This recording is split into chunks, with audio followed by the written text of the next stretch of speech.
ऐसे करे विवाह के खर्चे का सदुपयोग। राष्ट्र संत पूज्य श्री ललित प्रभु जी की अमृतवाणी। सहयोग करो।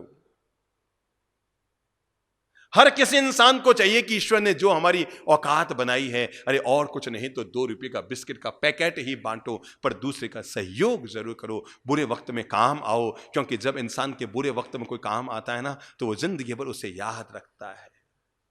जिसके घर में पहले से भंडार भरे हैं और आपने थोड़ा और उसके घर भेज दिया, कोई फर्क नहीं पड़ेगा। पर जिसका घर बिल्कुल खाली है और आपने उसके घर में रोटी पानी की व्यवस्था कर दी, मान कर चलो वो आदमी जीवन भर याद रखेगा, ये मेरे काम आए, ये मेरे काम आए। मेरे भाई, एक आदमी वो है जिसने अपनी बेटी की शादी में 3 करोड़ रुपए खर्च किए, लोग 3 दिन में भूल जाएंगे। पर एक आदमी वो है जिसने अपनी बेटी की शादी 50 लाख में निपटाई और 2.5 लाख में 200 गरीब बच्चों की और शादी कर दी।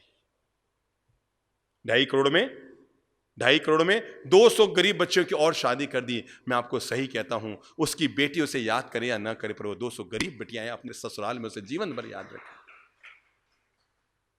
अपनी पत्नी के जन्मदिन पर 250 करोड़ का विमान देना बहुत बड़ी बात नहीं है, लेकिन 100 गरीब परिवारों को जिंदगी बसाना ये बहुत बड़ी बात है। आदर्श स्थापित कीजिए। मैं तो कहता हूं ब्याह शादियों में अब आदर्श स्थापित हो जाने चाहिए, और वो है कि हम विवाह सादगी पूर्वक करेंगे और उस विवाह का खर्चा किसी न किसी एक योजना के कल्याण के लिए करेंगे।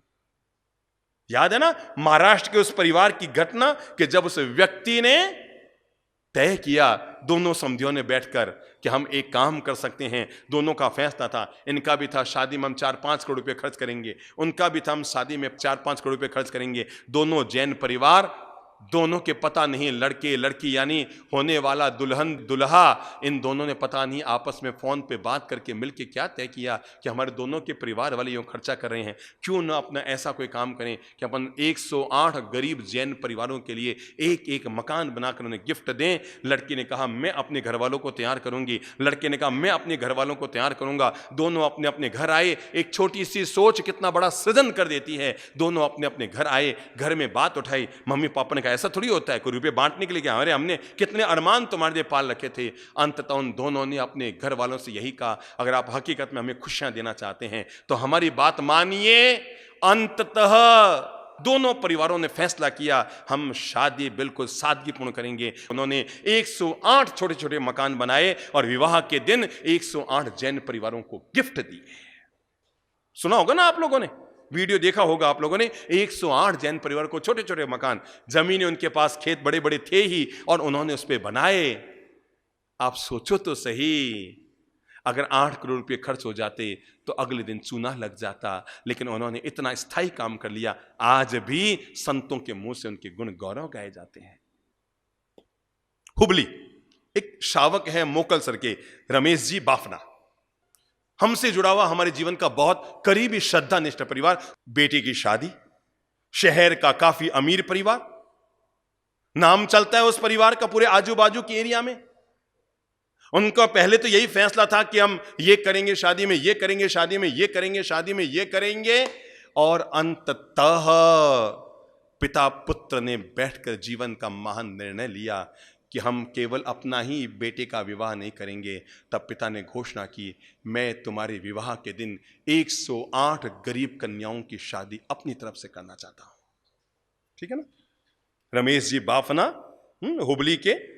अभी जब हम हुबली गए तो हमारा पूरा प्रवास उनकी तरफ से हुआ था। पर मैं आपको ये बताना चाहता हूं, ऐतिहासिक निर्णय लिया।